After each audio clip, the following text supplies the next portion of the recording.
નમસ્કાર વિદ્યાર્થી મિત્રો, ગુડ મોર્નિંગ. આપણે લાસ્ટ લેક્ચરમાં જે ત્રીજું ચેપ્ટર જે છે ત્રિકોણમિતિ વિધેય બરાબર એના પ્રદેશ અને વિસ્તાર કમ્પ્લીટ કર્યા હતા. પણ મેં તમને એક વસ્તુ કહેવાની છે કે જે આપણે છ વિધેય છે સાઇન, કોસ, ટેન, કોટ, શેક, કોશેક, છ ત્રિકોણમિતિ વિધેય છે એના પ્રદેશ આ પ્રમાણે જોયા હતા બરાબર. એના નાના નાના ટુકડાઓમાં જોયા હતા જેમાં જે આ સાઇનનો આલેખ છે, સાઇન વિધેયનો આલેખ આપેલો છે. તો આપણે આ સાઇન આલેખનો વિધેયનો જે આલેખ છે એમાં તમને ખ્યાલ છે કે ક્યાંથી શરૂઆત થશે? 0 થી શરૂઆત થઈને આ રીતેનું વેવ તરીકે આપેલા હોય છે, લહેર તરીકેના આલેખ સાઇન અને કોસના આલેખ આપેલા છે બરાબર. એમાં તમે જોશો કે આપણે એનો પ્રદેશ શું લીધેલો છે? આપણે એનો પ્રદેશ લીધેલો છે -π/2 થી +π/2. કેમ એ પ્રદેશ લીધેલો છે? તો કે -π/2 થી +π/2 ની વચ્ચે જે આપણે આલેખ મળે છે એ આલેખમાં એક વેલ્યુ મળે છે. એક વિધેય તમે સંબંધ અને વિધેયમાં ભણી ગયા છો કે એક વિધેય એટલે શું બરાબર. તો કે એક આ જે ખૂણાઓના માપ છે અલગ અલગ એના માટે એક જ કિંમત મળે છે. જો એકેય બિંદુ રિપીટ નહીં થાય, થશે બધા અલગ અલગ ખૂણાઓ માટે અલગ અલગ બિંદુ મળશે. જો અહીંયા હું આ બિંદુ લઉં તો આ બંને બિંદુ રિપીટ થયા કહેવાય, બિંદુઓનું પુનરાવર્તન થયું કહેવાય. એટલા માટે -π/2 થી +π/2 માં એકેય બિંદુ રિપીટ નથી થતા, પુનરાવર્તન નથી થતા એટલે એનો પ્રદેશ મેં કીધેલો છે. જે આ આટલો ભાગ જે છે એમાં એકેય બિંદુઓનું પુનરાવર્તન નથી થતું, એક કિંમતોનું. બિંદુઓ એટલે શું? તો કે હું 45 નો ખૂણો લઉં તેના માટે sin 45 એટલે શું? તો કે 1/2. તો એની કિંમત એક જ વખત આવશે. 45 ના ખૂણા માટે આ જેટલો ભાગ છે એ ભાગમાં એની કિંમત 1/2 એક જ વખત આવશે બરાબર. તો આ રીતે જે આટલો ભાગ છે એમાં એકેય બિંદુઓનું પુનરાવર્તન નથી થતું, એકેયના ખૂણાની કિંમતોનું પુનરાવર્તન નથી થતું. એટલા માટે આને મુખ્ય ભાગ કહેશું, જેને આપણે પ્રદેશમાં લખેલો છે બરાબર. પણ મુખ્ય ભાગ સિવાય મારે એનો પ્રદેશ શોધવો હોય તો કે તમે જોઈ શકો કે પ્રદેશ અને વિસ્તાર એટલે શું? તો આપણે છેલ્લે જોયેલું છે કે x જે છે બરાબર, y બરાબર જે આપેલું હોય આપણે sin x આ વિધેય જે આપેલું છે એમાં x આપણો પ્રદેશ છે, એટલે કે ઇનપુટ જે આપીએ આપણો પ્રદેશ છે અને આઉટપુટ જે y મળે એને આપણે વિસ્તાર કીધેલો છે બરાબર. તો અહીંયા આ જે x અક્ષ પર છે એ આપણો પ્રદેશ છે. તો તમે જોશો અહીંયા x અક્ષ પર આખું બધું આવી જાય છે, બધા ખૂણા આવી જાય છે. 0 થી ધન સાઈડના બધા ખૂણાઓ અને 0 થી ઋણ સાઈડના બધા ખૂણાઓ પર આપેલું છે. અને અહીંયાથી આ 0 થી 2π સુધી એકવાર આવે છે, પછી એ જ લહેરનું પુનરાવર્તન થાય છે, વેવનું પુનરાવર્તન થાય છે. તો અહીંયા તમે જોશો કે બધા ખૂણાઓ આવી જાય છે એટલે એનો પ્રદેશ R પણ છે. આ મુખ્ય ભાગ તરીકેનો પ્રદેશ લીધો કે જેમાં કિંમતોનું આટલા પ્રદેશમાં કિંમતોનું પુનરાવર્તન નથી થતું, એ તેને મુખ્ય પ્રદેશ કહેવાય. પણ આ પ્રદેશ છે એ પણ R આખો જે પ્રદેશ છે એમાં બધી કિંમતો આવે છે બરાબર છે. આ મુખ્ય પ્રદેશ છે અને આ પ્રદેશ છે બરાબર.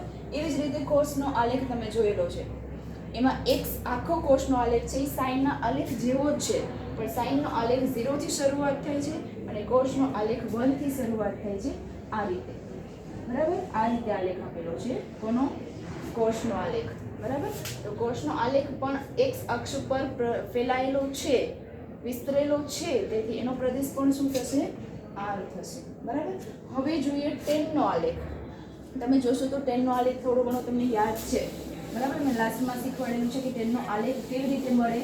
તો આપણે ખબર છે આ ટેનનો આલેખ જે છે y અક્ષ, x અક્ષ. તો તમે જોશો હું અત્યારે બિંદુ કે ખૂણાઓ નથી લખતી, ખાલી ટેનનો આલેખ દર્શાવું છું કે આ π/2 એ અહીંયા ટચ નથી થતું, π/2 ની રેખામાં ક્યાંય અડતું નથી.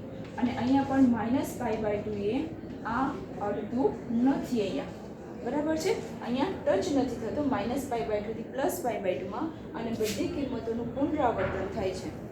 તેથી તમે કહી શકો કે આ જે છે એનો મુખ્ય ભાગ કેટલો છે? -π/2 થી +π/2. અહીંયા વિવૃત અંતરાલ કેમ આપ્યો? કારણ કે એ π/2 અને -π/2 ની જે રેખા છે એને કે આ કિરણ છે ઉપર જતું રહેશે, આની રેખાને ક્યાંય અડશે નહીં, તેથી તેને અહીંયા વિવૃત અંતરાલમાં લખવામાં આવ્યો છે. આપણે લાસ્ટ લેક્ચરમાં જોઈ ગયા બરાબર. તો આનો મુખ્ય પ્રદેશ છે. તો એનો પ્રદેશ શું થશે? તમે જોઈ શકો કે આખા એક્સમાં ફેલાયેલો છે. ખાલી π/2 વાળો જે ભાગ છે, પછી ધન સાઈડનો હોય કે ઋણ સાઈડનો હોય, એ π/2 ની રેખાને અડતું નથી, બાકી આખામાં ફેલાયેલો છે. તો હું શું કહી શકું? તો કે R માંથી π/2 વાળો ભાગ બાદ. હવે π/2 તો ઘણા બધા છે, અહીંયા π/2 3π/2 આગળ જશો એટલે 5π/2 7π/2 ગુણાંકમાં આગળ ખૂણાઓ લખશો તમે બરાબર. કેવી રીતે ખૂણાઓ લખશો? 0 π/2 પાઈ, પછી 3π/2, પછી 2π, એ રીતે આગળ જશો એટલે π/2 ના ગુણાંકવાળા ઘણા બધા ખૂણાઓ આવશે. ધન દિશામાં પણ આવશે અને ઋણ દિશામાં પણ આવશે. તો એ π/2 ના ગુણાંકવાળા ખૂણાઓને બધાને બાદ કરવાનું છે. કેમ? કારણ કે π/2 વાળી રેખાને ક્યાંય અડશે નહીં. આ એક ચેર ટાઈપ છે, એવી રીતે આમ બીજો ચેર ટાઈપ હોય છે. તો એ π/2 ને ક્યાંય અડશે નહીં. π/2 ના ગુણાંકમાં ક્યાંય પણ અડશે નહીં, એટલે એને આખું આખી એક અક્ષ ઉપર આલેખ ફેલાયેલો છે. પણ π/2 ના ગુણાંકમાં એ જે ગુણાંક હોય એ રેખાઓ બાદ કરવી પડશે, કારણ કે જેનો આલેખ એને અડતો નથી. બરાબર. તો એ π/2 ના ગુણાંકવાળા તો એને કેવી રીતે લખીએ? કે 2n + 1 × π/2, અને જ્યાં n બિલોંગ્સ ટુ z. બરાબર. આ જુઓ, અહીંયા હું n બરાબર 0 લખું તો 0 + 1 એટલે 1, 1 × π/2 એટલે π/2 મળી ગયું. ચલો, n બરાબર હું 1 લખું છું તો 1 એટલે 2 × 1 એટલે 2, 2 + 1 એટલે 3, 3π/2. તો બીજો ખૂણો મળી ગયો. એવી રીતે તમે n ની અલગ અલગ કિંમતો અહીંયા મૂકશો એટલે π/2 ના બધા ખૂણાઓ મળશે. એ ખૂણાઓને r માંથી બાદ કરી નાખ્યું એટલે tan વિધેયનો પ્રદેશ તમને મળી ગયો. આ એનો પ્રદેશ છે, આ એનો મુખ્ય પ્રદેશ છે. બરાબર. એવી જ રીતે કોટ વિધેયનો, તો કોટ વિધેયમાં જેમ π/2 મળતા નથી, અડતું નથી, એવી રીતે કોટ વિધેયની જે ખુરશી આ ટાઈપ છે એ પાઈની રેખાને અડતી નથી. કોટ વિધેયની ખુરશી કઈ છે? આ સાઈડની દિશામાં. બરાબર. કોટ વિધેયનો જે આલેખ છે એ પાઈને ટચ થતો નથી, પાઈની રેખાને ટચ નથી થતો. તો હું શું કરીશ? તો કે r માંથી એ પાઈની રેખા જે છે n પાઈ, જ્યાં n બિલોંગ્સ ટુ z, આ ગણ તરીકે લખીએ છીએ આપણે, ગણ સિદ્ધાંતમાં શીખી ગયા. બરાબર. પાઈ n બરાબર કિંમતો z માંથી લેવાની, ધન આવશે, ઋણ આવશે અને શૂન્ય પણ આવશે. બરાબર. પૂર્ણાંક સંખ્યાઓ ધન પૂર્ણાંક, ઋણ પૂર્ણાંક અને શૂન્ય બધી કિંમતો વારાફરતી મૂકીશ એટલે પાઈના ગુણાંક મળી જશે. બરાબર. તો આ રીતે ટેનનો આલેખ છે એ પાઈને અડતો નથી, બાકી આખા એક્સમાં ફેલાયેલો છે. એવી જ રીતે શેકનો આલેખ. શેકનો આલેખ કોને નથી અડતો? તો શેકનો મુખ્ય પ્રદેશ છે 0 થી પાઈમાંથી π/2 બાદ કર્યું. તો શેકનો જે આલેખ છે આવી રીતે આપેલું છે. બરાબર. તો એ શેકનો આલેખ છે આપણે આગળના લેક્ચરમાં શીખી ગયા, અત્યારે મારે દોરવાની જરૂર નથી. તો એ જે શેકનો આલેખ છે π/2 ને અડતું નથી. તો આપણે કેવી રીતે લખશું? r - 2n + 1 π/2 - n belongs to z, એટલે કે π/2 ના ગુણાંકવાળા બધા ખૂણાઓ r માંથી બાદ કરી દઉં તો એ આખા r માં ફેલાયેલો છે. બરાબર. તો એ રીતે કોશેકમાંથી શૂન્ય, શૂન્ય એટલે શું? પાઈના ગુણાંક. બરાબર. -π/2 થી +π/2 માં શૂન્ય બાદ કર્યું મુખ્ય પ્રદેશ માટે, પણ પેલા પ્રદેશ માટે આપણે શું બાદ કરશું? n પાઈ, જ્યાં n બિલોંગ્સ ટુ z. તો આ રીતે તમને આ આપેલા છે મુખ્ય પ્રદેશ અને આ છે આપણા પ્રદેશ. મેં તમને મુખ્ય પ્રદેશ એટલા માટે શીખવાડેલા છે કારણ કે આપણે એનો આગળના ચેપ્ટરમાં ઉપયોગ કરવાનો છે. ઓકે. તો આપણા પ્રદેશ થશે અને આપણા મુખ્ય પ્રદેશ, અને આ વિસ્તાર કેવી રીતે આવેલા છે તે તમને આગળના લેક્ચરમાં શીખવાડેલું છે. ચલો, હવે આપણે આગળ ભણીશું. પછીનો ટોપિક વધે છે કે ઘટે. ઓકે. ચલો જોઈએ.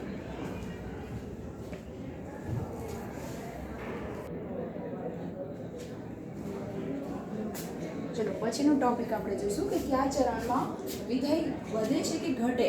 વિધેય એટલે શું? તો કે આપણે 6 વિધેય ભણેલા છે. એકદમ ઇન્ટરેસ્ટિંગ વિધેય છે બધા, સાઇન, કોસ, ટેન, કોટ, સેક, કોશેક. બરાબર. તો આ જે સાઇન, કોસ, ટેન, કોટ, સેક, કોશેક એ વધે છે કે ઘટે, પણ ક્યાં? તો કે ચરણમાં. પહેલું ચરણ, બીજું ચરણ, ત્રીજું ચરણ અને ચોથું ચરણ. બરાબર. એક પરિભ્રમણ પૂરું કરે છે જે વર્તુળ, એકમ વર્તુળ, એમાં વધે છે કે ઘટે. બરાબર. તો આપણે બે રીતે જોઈ શકીએ. પહેલી રીત, આપણે સાઇનનો આલેખ ભણી ગયા છીએ. બરાબર. તો સાઇનનો આલેખ છે આ 0 થી π/2 એટલે પહેલું ચરણ. તો પહેલા ચરણમાં તમે આલેખ જોશો તો વધ્યો કે ઘટે છે? તો કે આલેખનો જે વર્ગ છે, વક્ર છે, એ અહીંયાથી 0 થી લઈને ઉપર સુધી જાય છે. એટલે હું કહી શકું કે પેલો આલેખ જે સાઇન વિધેયનો આલેખ છે એ પહેલા ચરણમાં સાઇન વિધેય છે એ વધે છે. બરાબર. એ આલેખ પરથી પણ કહી શકો અને એકમ વર્તુળ પરથી પણ કહી શકાય. જુઓ, એકમ પહેલાં તો આપણે ચારે ચરણમાં જોઈ લઈએ. તો 0 થી π/2 માં સાઇન વિધેયનો આલેખ વધે છે. હવે π/2 થી π એટલે કે બીજું ચરણ. હવે તો કયા ચરણ? ચરણ આપણે ખબર છે, આ 0, આ π/2, અહીંયા આવશે પાઈ, અહીંયા આવશે 3π/2 અને અહીંયા આવશે 2π. તો પેલું ચરણ એટલે શું? 0 થી π/2, એટલે કે 0 થી π/2 માં પેલું સાઇન વિધેય વધે છે, બરાબર? આ વધે છે ની નિશાની છે. ઓકે, પછી બીજું ચરણ છે π/2 થી π, એટલે કે π/2 થી π માં સાઇન વિધેયનો આલેખ નીચે આવે છે, એટલે એનું વક્ર ઘટે છે, બરાબર? એટલે બીજા ચરણમાં સાઇન વિધેયનો આલેખ કેવો ઘટશે? સાઇન વિધેયનો આલેખ, સાઇન વિધેય છે એ કેવું છે? ઘટે છે બીજા ચરણમાં. ચલો ત્રીજું ચરણ એટલે કે π થી 3π/2. ત્રીજું ચરણ શું છે? π થી 3π/2. તો અહીંયા π છે ને અહીંયા 3π/2 છે, તો π થી 3π/2 માં પણ હજી ઘટે છે સાઇન વિધેયનો આલેખ, બરાબર? તો અહીંયા શું કહેશું? સાઇન વિધેય છે ત્રીજા ચરણમાં પણ ઘટે છે. ચલો ચોથું ચરણ એટલે કે 3π/2 થી 2π, આ ચોથું ચરણ છે. તો ચોથા ચરણમાં એટલે કે 3π/2 થી 2π એમાં આ આલેખ છે વધે છે. પેલા વધ્યું, પછી ઘટ્યું, વળી પાછું ઘટ્યું. હવે ચોથા ચરણમાં સાઇન વિધેયનો આલેખ નીચેથી ઉપર તરફ જાય છે, એટલે કે વધે છે, બરાબર? તો આ રીતે તમે એની રીત આલેખ પરથી સાઇન વિધેય વધે છે કે ઘટે ચારે ચરણમાં એ કહી શકો. પણ હવે બીજી રીત કહું છું, એકમ વર્તુળ પરથી. એકમ વર્તુળ શું છે આપણે ખબર છે કે 0 0 ઉગમ બિંદુ એટલે કે કેન્દ્રથી ઉગમ બિંદુને કેન્દ્રમાં રાખી સમાન અંતરે એક એકમ જેટલી ત્રિજ્યા રાખી અને જે વર્તુળ દોરવામાં આવે એને શું કહેશું આપણે? એકમ વર્તુળ. તો આ એકમ વર્તુળમાં આ બિંદુ એના 4 આપેલા છે. એ કેમ આવ્યા? આપણે ખબર છે કે આ એકમ વર્તુળ x અક્ષ અને y અક્ષને જ્યાં છેદે છે એ 4 બિંદુએ છેદે છે. એનો એક્સયામ અને વાયયામ શું હોય એના પરથી આપણે આગળના લેક્ચરમાં શીખી ગયા, બરાબર? તો એમાં પેલો જે એક્સયામ છે એ કોસ વિધેય માટે છે અને વાયયામ છે એ શેના માટે છે? સાઇન વિધેય માટે. તો હવે આપણે એનું સાઇન વિધેય જોઈએ પહેલા ચરણમાં. સાઇન વિધેય 0 થી લઈ અને શું થયું? 1 થયું. સાઇન વિધેયની કિંમત, જેના ખૂણાઓની કિંમત હશે પહેલા ચરણમાં, sin 0, sin 30, sin 45, sin 60, આ બધા ખૂણાઓની કિંમત, એની કિંમત વધશે કે ઘટશે? તો કે પહેલા sin 0 એ 0 હતી અને જેવું આગળ ગયા એટલે sin 90 એ પહોંચ્યા અને એની કિંમત કેટલી થઈ ગઈ? 1 થઈ ગઈ. એટલે કે 0 માંથી 1 એટલે કે પહેલા ચરણમાં વધ્યું. ચલો ચેક કરી વધે છે? હા. ચલો બીજા ચરણમાં. તો આ બીજું ચરણ છે. આ બીજા ચરણમાં sin વિધેયની કિંમત 1 હતી, એમાંથી એની કિંમત શું થઈ ગઈ? 0 થઈ ગઈ. આ વાયયામ છે એ આપણું સાઇન છે, ધ્યાન રાખજો. એક્સયામ છે એ કોસ છે આપણું, બરાબર? તો 1 માંથી શું થઈ ગયું? 0 એટલે ઘટી. ચલો ચેક કરીએ. હા, ઘટેલું છે, બરાબર? એટલે સાઇન વિધેય બીજા ચરણમાં ઘટે છે. ચલો ત્રીજું ચરણ. તો આ ત્રીજું ચરણ જે છે એમાં 0 હતું, બરાબર? તો ધીરે ધીરે શું થઈ ગયું? -1 થઈ ગયું. ત્રીજા ચરણમાં 0 થી લઈ અને સાઇનની કિંમત -1 સુધી થઈ ગઈ. આ બિંદુએ સાઇન વિધેયની કિંમત -1 છે, તો 0 થી -1 એટલે ઘટ્યું. ચલો ચેક કરીએ ત્રીજા ચરણમાં. ઘટેલું છે, બરાબર? ચલો ચોથું ચરણ. ચોથા ચરણમાં 3π/2 થી 2π, આ ચોથું ચરણ છે. આ પેલું ચરણ, બરાબર? તો આ ચોથા ચરણમાં -1 થી 0 થયું. સાઇન વિધેયનો આલેખ -1 હતો, એમાંથી 0 એ પહોંચ્યું સાઇનની કિંમતો, બરાબર? તો -1 થી 0 એટલે વધ્યું. ઋણથી 0 સુધી પહોંચ્યું એટલે વધ્યું. ચલો ચોથા ચરણમાં વધેલું બતાવે છે. તો આ રીતે તમે 6 વિધેયનો આલેખ પરથી અથવા એકમ વર્તુળ પરથી કહી શકો છો કે વધે છે કે ઘટે છે, બરાબર? ચલો હવે કોસનું ચેક કરીએ. હવે આલેખ પરથી નહીં, આપણે એકમ વર્તુળ પરથી ચેક કરીએ, બરાબર? ચલો કોસ વિધેય એટલે એક્સયામ. તો પહેલા ચરણમાં 1 થી 0, તો 1 થી 0 એટલે ઘટે છે. ચલો બીજા ચરણમાં 0 થી -1 એટલે ઘટે છે. ચલો ત્રીજા ચરણમાં -1 થી 0 એટલે વધે છે.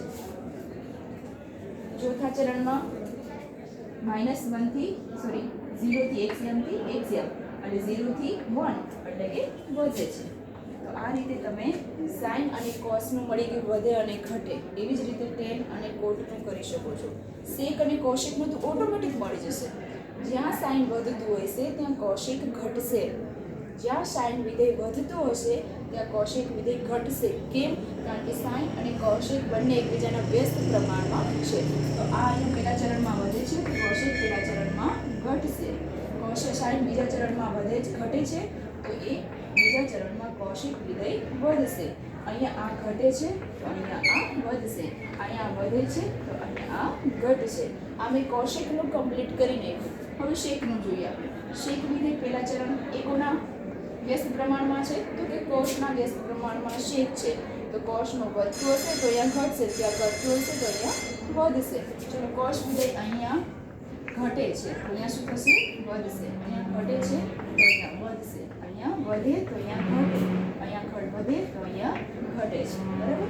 ચલો હવે ટેન અને કોટનું કેવી રીતે નક્કી કરશું એ આપણે આની કિંમતો પરથી. હવે ટેન એટલે શું થશે? સાઈનના છેદમાં કોસ. તો પહેલા ચરણમાં સાઈન કેટલું હતું? 0 અને કોસ કેટલું હતું? 1 એટલે 0 ના છેદમાં 1 એટલે શું થશે? 0. તો સાઈનની કિંમત, ટેનની કિંમત અહીંયા આ બિંદુએ કેટલી થશે? 0. કેમ? કારણ કે ટેન એટલે સાઈનના છેદમાં કોસ, તો સાઈન છે 0 અને કોસ છે 1, તો 0 ના છેદમાં 1 એટલે 0. ચલો આ કિંમત અહીંયા 0 મળી છે. હવે 0 થી લઈને આગળ પહેલા ચરણમાં જઈએ તો π/2 મળ્યા. તો π/2 એ સાઈનની કિંમત કેટલી છે? 1 અને કોસની કિંમત છે કેટલી? 0 એટલે ઇન્ફિનિટી થઈ ગયું. તો અહીંયા ટેનની કિંમત 0 મળી હતી અને અહીંયા ટેનની કિંમત ઇન્ફિનિટી મળી. તો 0 થી ઇન્ફિનિટી સુધી વધ્યું ટેન.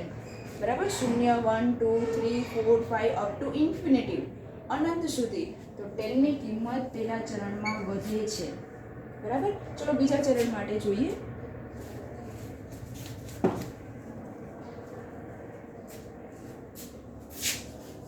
ચલો બીજા ચરણ માટે ચેક કરીએ.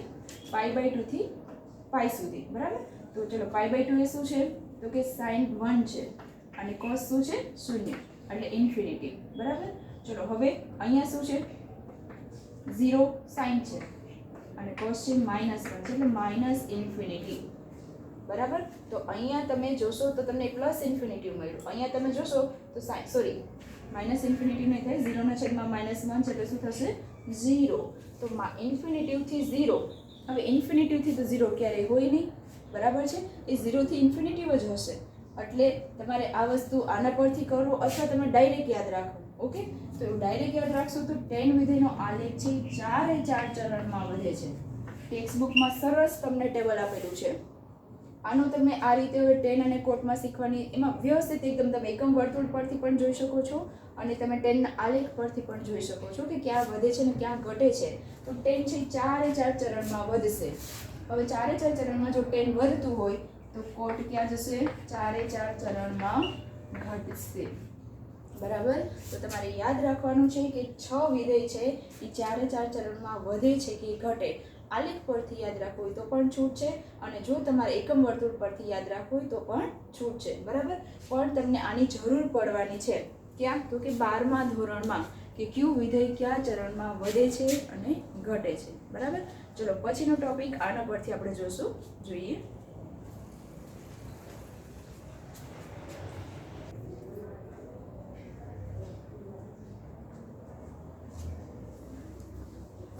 ચલો પછી હવે આપણે ટોપિક વધે ને ઘટે જોઈ લે પછી નિત્યસમના સૂત્ર જોશું.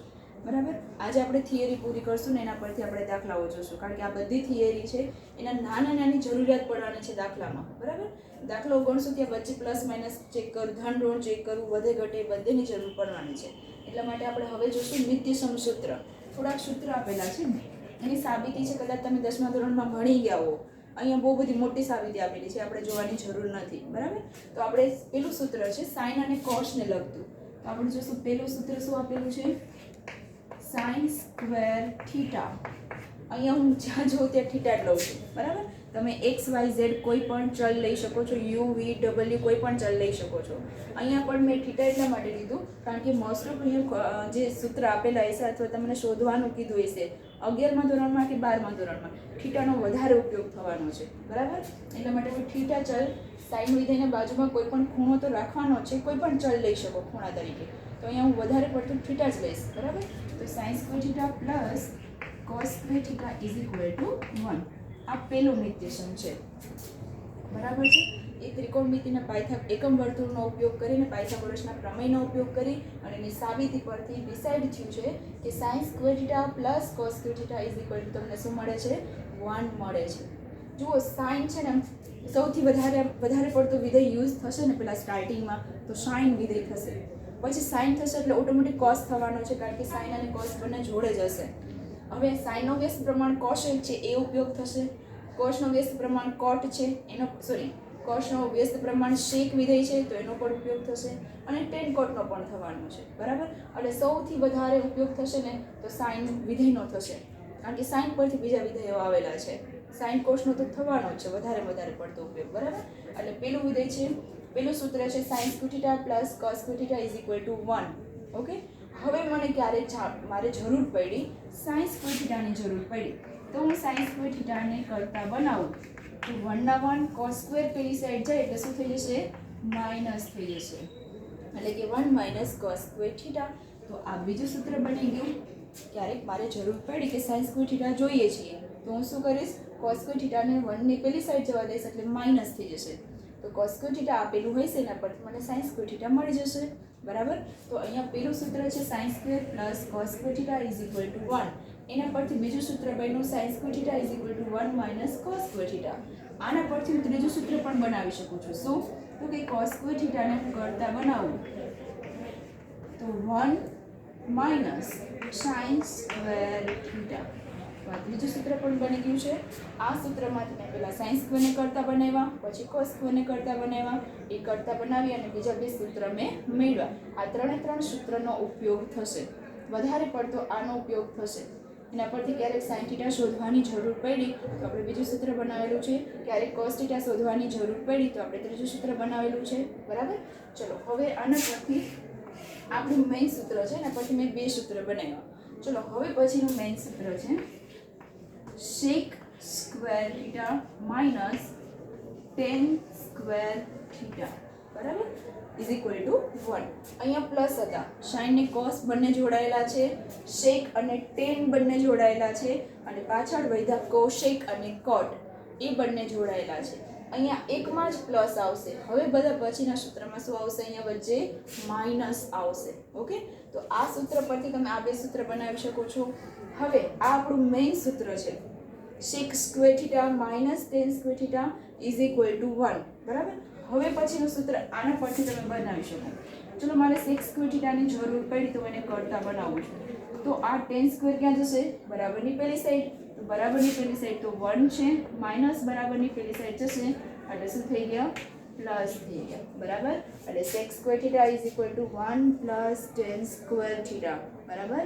આ પાંચમું સૂત્ર બનાવી લીધું. હવે આના પરથી આપણે છઠ્ઠા નંબરનું સૂત્ર બનાવશું. મારે જરૂર પડી છે ટેન સ્ક્વેર થીટાની, પણ એ તો માઇનસ છે. તો માઇનસ હોય તો શું થઈ ગઈ? એને હું પેલી સાઈડ લઈ જાઉં તો પ્લસ થઈ જશે. તો પેલી સાઈડ લઈ જાઉં તો ટેન સ્ક્વેર કેવા થઈ ગયા? પ્લસ. તો એના બરાબર શું આવશે? આ માઇનસ ટેન સ્ક્વેર છે બરાબરની પેલી સાઈડ ગયા તો પ્લસ થઈ ગયા. તો અહીંયા શું વધ્યું? સેક સ્ક્વેર થીટા અને 1 આ સાઈડ આવ્યા એટલે માઇનસ થઈ ગયા બરાબર. આ સૂત્ર ખાસ યાદ રાખજો, માઇનસ પ્લસમાં પ્રોબ્લેમ ના થાય. અહીંયા હું સેક સ્ક્વેરને કરતા બનાવું તો ટેન સ્ક્વેર બરાબરની પેલી સાઈડ થઈ જાય એટલે પ્લસ થઈ જાય છે બરાબર. અહીંયા હું ટેન સ્ક્વેરને કરતા બનાવું તો એ માઇનસ છે, તેને બરાબરની પેલી સાઈડ લઈ જાવ એટલે પ્લસ થઈ જાય છે, અને 1 ને આ સાઈડ લઈ આવું એટલે માઇનસ થઈ જાય, એટલે કે સેક સ્ક્વેર થીટા માઇનસ 1. સૂત્રમાં આ ડાઉટ ના થાય, મેઇન સૂત્ર યાદ રાખજો.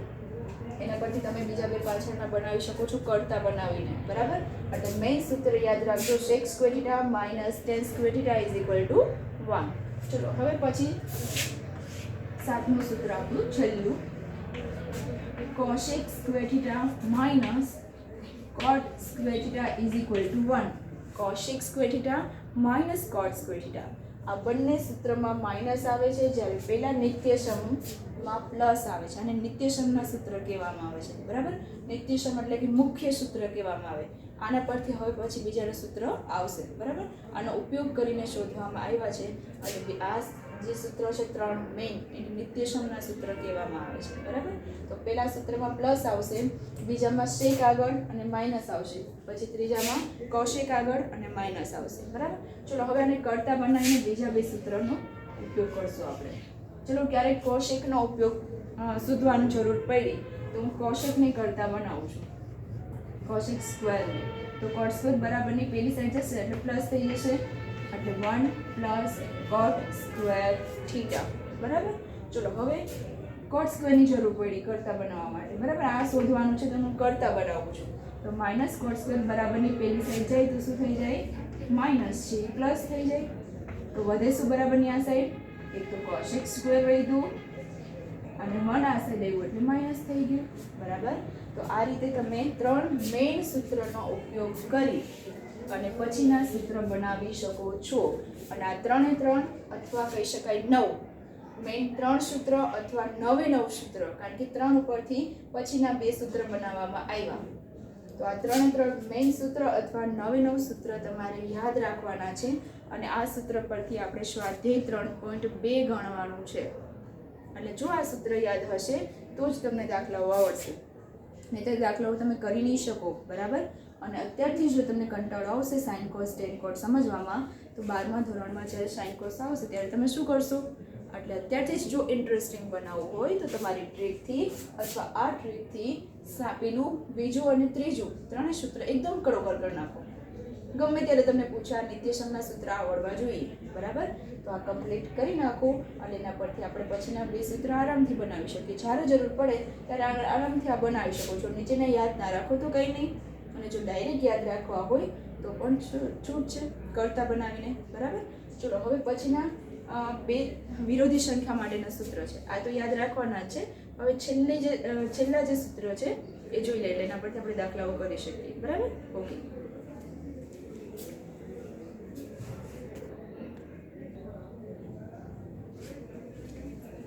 ચલો પછી આપણે જોઈએ વિરોધી સંખ્યાઓ માટેના સૂત્ર. એકદમ ઇઝી, બરાબર. આપણે હું અહીંયા લખું કે ભાઈ ખાલી સાઇન થીટા, તો કંઈ ફેર નથી પડતો. પણ થીટા ધન હોય તો કંઈ ફેર નથી પડતો. પણ આ થીટા જો ઋણ હોય તો દર વખતે આપણે ઋણ ખૂણાની કિંમત શોધવી એકમ વર્તુળ પરથી અઘરી પડે, બરાબર. પણ આ ઋણને જો હું બહાર કાઢી શકું તો સાઇનનો ખૂણો ધન થઈ જાય. પણ આ ઋણ કિંમત છે, વિરોધી સંખ્યા છે, એને બહાર કાઢી શકાય કે ના કાઢી શકાય? એ ત્રિકોણમિતિ વિધેય માટેના અલગ નિયમો આપેલા છે. અમુક વિધેય માટે આ ખૂણાને બહાર કાઢી શકાય, અમુકમાં ના કાઢી શકાય. જેમ કે હું તમને કહું સિમ્પલ એક્ઝામ્પલ, તો -2 છે એને કાઉન્સની બહાર કાઢી શકાય ને, બરાબર. આ માઇનસની બહાર કાઢી નાખ્યા, બરાબર. તો આ સિમ્પલ સંખ્યા માટે સૂત્ર છે. નિયમ છે કે માઇનસની બહાર તમે અંદર પણ મોકલી શકો અને બહાર પણ કાઢી શકો છો. કાઉન્સની બહાર પણ કાઢી શકો છો અને અંદર પણ મોકલી શકો છો. એ સંખ્યા માટે નિયમ છે. અહીં આપણે વિધેય માટે જોવાનું છે કે આ માઇનસ હું બહાર કાઢી શકું કે ના કાઢી શકું, બરાબર. ચલો જોઈએ. બધા વિધેય માટે સરખું નથી હોતું. સાઇન વિધેય માટે માઇનસ અંદર કોઈ ખૂણો હોય, કોઈ સંખ્યા હોય તો એને તમે બહાર કાઢી શકો છો, એટલે કે સાઇનની અંદર. ધ્યાન રાખજો, આ બંને ગુણાકારમાં નથી. મેં તમને પહેલાં પણ કીધેલું છે, આ વિધેય છે ને, વિધેયની બાજુમાં હંમેશા ખૂણો હોય. એ બંને એકબીજા સાથે જોડાયેલા છે, ગુણાકારમાં છે નહીં. આવી રીતે નથી કે સાઇન ગુણાકારમાં માઇનસ થીટા, આ બંને ગુણાકારમાં નથી. આ વિધેય છે, વિધેય હંમેશા એના ખૂણા સાથે જોડાયેલું હોય છે, બરાબર. એટલે આ વસ્તુનું ધ્યાન રાખજો. ચલો હવે જોઈએ કે સાઇનની અંદર ખૂણો છે, માઇનસ છે. સંખ્યા હોય, ખૂણો હોય, ચલ હોય, ગમે તે હોય, એ માઇનસ છે તો એ માઇનસ બહાર નીકળશે? હા, નીકળશે. સાઇન માઇનસ બહાર નીકળી જશે એટલે અંદર વધશે ખૂણો પ્લસ, બરાબર. ખૂણાની અંદર જે માઇનસ હતું એ બહાર કાઢી શકું છું. કેમ? કારણ કે સાઇન વિધેય કેવું છે, એનું રીઝન છે સાઇન વિધેય જે છે એ અયુગ્મ વિધેય છે. સાઇન વિધેય કેવું છે? અયુગ્મ વિધેય છે. એનું કારણ એ છે કે સાઇન વિધેય અયુગ્મ હોવાથી માઇનસ બહાર નીકળશે, બરાબર. ચલો બીજા વિધેય માટે જોઈએ કે સાઇનની અંદર જે સાઇન તો આપણે જોઈ લીધું. હવે કોસ વિધેય માટે કે કોસની અંદર જો ખૂણો હોય માઇનસ થીટા, તો એ માઇનસ બહાર નીકળશે કે નહીં નીકળશે? એ માઇનસ બહાર નીકળશે પણ પ્લસ થઈ જશે, બરાબર. થીટાની અંદર જે થીટાની બાજુમાં જે માઇનસ નિશાની હતી એ કોસ વિધેયની બહાર નીકળશે પણ કેવું થઈ જશે? પ્લસ થઈ જશે, બરાબર. કેમ? એનું કારણ શું છે? એનું કારણ એ છે કે કોસ યુગ્મ વિધેય છે. કેવું છે? કોસ યુગ્મ વિધેય છે. ચલો આ કોસ માટે છે. હવે ત્રીજું વિધેય જોઈએ ટેન, કે ટેનની અંદર ખૂણામાં માઇનસ થીટા હોય તો એ શું થશે? તો કે માઇનસ બહાર નીકળશે તો માઇનસ રહેશે. કેમ? કારણ કે ટેન કેવું છે? અયુગ્મ વિધેય છે. ટેન કેવું છે? અયુગ્મ વિધેય છે, બરાબર. ચલો પછી ચોથું કોટ વિધેય. કોટની અંદર માઇનસ હોય તો શું થશે? માઇનસ બહાર નીકળશે. કેમ? એનું પણ કારણ એ છે કે કોટ જે છે એ અયુગ્મ વિધેય છે. કેવું વિધેય છે? અયુગ્મ વિધેય છે. ચલો ચલો પાંચમું છે શેક વિધેય. તો શેકની અંદર માઇનસ છે એ બહાર નીકળશે તો પ્લસ થઈ જશે. કેમ પ્લસ થશે? કારણ કે જો કોસ યુગ્મ હોય તો કોસનું વ્યસ્ત પ્રમાણ પણ કેવું થશે? યુગ્મ વિધેય થશે. કેવું થશે? શેક વિધેય કેવું થશે? કોસનું વ્યસ્ત પ્રમાણ એ યુગ્મ વિધેય છે. બરાબર? કેવું વિધેય છે? યુગ્મ વિધેય છે. ચલો છઠ્ઠું કોશેક. કોશેક થીટાની અંદર માઇનસ હોય તો માઇનસ બહાર નીકળશે. કેમ નીકળશે? કારણ કે કોશેક વિધેય જે છે એ અયુગ્મ વિધેય છે. કેવું વિધેય છે?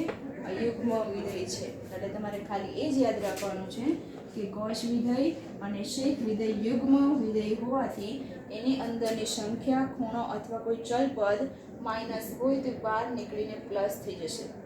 અને બાકી બધા વિધેયના ખૂણાઓ જો અંદર માઇનસ હોય તો એ બહાર નીકળીને માઇનસ જ રહેશે, પ્લસ નહીં થાય. બરાબર? આ બે વિધેયમાં જ માઇનસનું પ્લસ થાય છે. એનું કારણ છે કે કોશ અને શેક યુગ્મ વિધેય છે. બરાબર? તમે યુગ્મ અયુગ્મ છે એ નાના ધોરણમાં શીખી ગયા છો કે યુગ્મ વિધેય શું ને અયુગ્મ વિધેય શું. બરાબર? તો અહીંયા તમને 6 વિધેયમાંથી કોશ અને શેક એ બે જ યુગ્મ છે, બાકી બધા વિધેયો ક્યાં છે? અયુગ્મ વિધેય છે. તો તમારે આ પણ યાદ રાખવાનું છે કે યુગ્મ અયુગ્મ વિધેય પ્રમાણે એના ખૂણાની કિંમત માઇનસ હોય તો માઇનસને તમે બહાર કાઢી શકો છો. તો બહાર કાઢતા માઇનસ રહેશે કે પ્લસ થશે એ યુગ્મ અયુગ્મ વિધેય પરથી નક્કી થશે. બરાબર? ચલો પછી જોઈએ.